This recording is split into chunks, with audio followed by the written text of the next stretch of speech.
আসসালামু আলাইকুম। আজকে আমরা স্কুল বাস মিস করেছি এবং স্কুল বাস মিস করে আমরা কিভাবে স্কুলে যাচ্ছি আপনাদের সাথে সেটাই শেয়ার করব। মুসার স্কুলটা এখন একটু দূরে হয়ে গেছে। সকালবেলা আমরা উঠতে পারি নাই, তো বাস মিস করলে আমরা যেভাবে স্কুলে যাই সামটাইমস তো ভাবলাম যে আজকে সেটাই শেয়ার করি। স্কুলে যাওয়াটা কিন্তু খুবই সোজা, বাট একটু প্যারার আছে।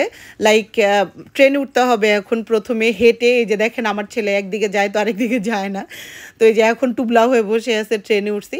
তো ট্রেনে উঠলে একটা স্টেশন পড়ে, বাসে উঠলেও একটা স্টেশন পড়ে, বাট তাকে ধরে ট্রেনে উঠানো বা বাসে উঠানো এটা যে কি পরিমাণ মানে ওর সাথে চলাই, কারণ হচ্ছে সে পুরো রাস্তা প্লেগ্রাউন্ড যাবে, এখানে যাবে ওখানে যাবে, কিন্তু সে বাসে উঠবে না, ট্রেনে উঠবে না। এই হচ্ছে গিয়ে তার ইতিহাস। তো আমরা এখন একটা স্টেশন পরেই ট্রেনে উঠে আবার বাসে উঠছি।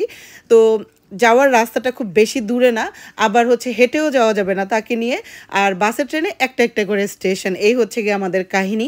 তো এই একটা একটা করে স্টেশনেই তাকে নিয়ে যেতে আমার মোটামুটি মানে ঘাম ছুটে যায়। আর ওর স্কুলটা হচ্ছে আপনি চাইলে মানে সকালবেলা স্কুল মিস করলে যে কোনো টিফিন আওয়ারের পরে বা যে কোনো সময় আপনি চাইলে ড্রপ করতে পারেন।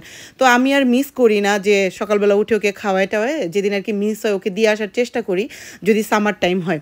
তো এই যে স্কুলে চলে আসছি, উইন্টারে পারি না, কারণ উইন্টারে আসলে এভাবে সম্ভবও না। তো ওকে বাকি সময়টা যেন ওই স্কুলে থাকতে পারে এবং স্কুলে ও কাটাইতে পারে, কিছু হইলেও তোর সময়টা কাটবে। বাসায় থাকলে তো সময় একদমই কাটতে চায় না। তো এখানকার স্কুলগুলো এত সুন্দর যে মানে বাচ্চারাও স্কুলে যাওয়ার জন্য পাগল হয়ে যায়, বাচ্চার স্কুল থেকে আসতে চায় না। এবং টিচারগুলোকে এরা মনে হয় যে কি পরিমাণ ভালোবাসে, সামটাইমস বাবা মার চেয়েও মানে টিচারকে বেশি ভালোবাসে, এরকম একটা অবস্থা। আই ডোন্ট নো, এদের স্কুলগুলো এত সুন্দর। তো ওর স্কুলের ভিতরে একটু করে মানে ভিডিও করেছে, অত বেশি কাউকে ভিডিও নেওয়া যাবে না, নিয়ম নাই। তো স্কুলে ঢুকে দেখে যে ঈদ মোবারকও পালন করছে, এরা খুব সুন্দর লাগছে। আমার কাছে এত ভালো লাগছে যে মাল্টিকালচারের যে ব্যাপারগুলো সেগুলো শুধুমাত্র রাস্তাঘাটেই না বা শুধুমাত্র অন্য বিষয়গুলো না, স্কুলগুলোও খুব সুন্দর করে মেনটেন করে। মানে এটা খুবই ভালো লাগার একটা বিষয়। আর মুসা তো যখন স্কুলে ঢুকছে তখন সে একদম চুপ হয়ে গেছে। আর পুরা রাস্তা মাই প্লেগ্রাউন্ড, মাই এই সেই, মানে সে অন্যদিকে যাবে, এদিকে আসবে না। তো ওকে স্কুলে ছেড়ে দিয়ে এই তো আমি হাঁটা দিলাম। তো ওকে স্কুলে ছেড়ে আমি যেটা করি, মাঝেই যেটা করি যে হেঁটে বাসায় চলে আসি। তো আমার একটু হাঁটাও হলো, একটু রাস্তাঘাটে মানে বাতাস খাওয়াও হলো, সব কিছুই হলো।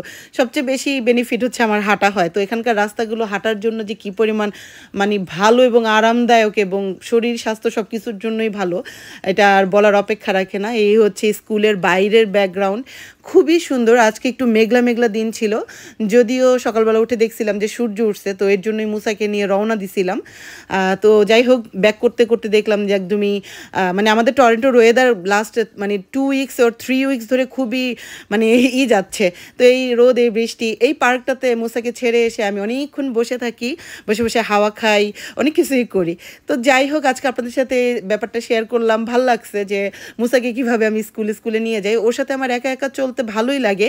এখন ও আমার কেউ না থাকলে আমার সঙ্গী সাথী, অ্যান্ড বড় হলে হয়তো ও আমার আরও বেশি সঙ্গী সাথী হয়ে যাবে। আই উইশ, আমি সব সময় আল্লাহর কাছে দোয়া করি যেন মানে আমার ছেলেটা আমার হাত ধরে মানে আমরা দুনিয়া যেন ঘুরতে পারি, একদম পুরো পৃথিবী যেন সুন্দর করে ঘুরতে পারি। তো ওকে স্কুলে দিয়ে আসছি মানে বাসে টাসে করে, কিন্তু মানে স্কুল থেকে বলছিলাম যে ওকে ওর বাসে উঠাই দিও, আমি ওকে ওখান থেকে পিক করব। তো এই যে সে স্কুল থেকে আসছে, তাকে পিক করে ফেলছি, তার বাস তাকে দিয়ে গেছে, এটা একটা আরামের বিষয়। তো থ্যাঙ্কস ফর ওয়াচিং, দেখা হবে অন্য কোনো ব্লগে।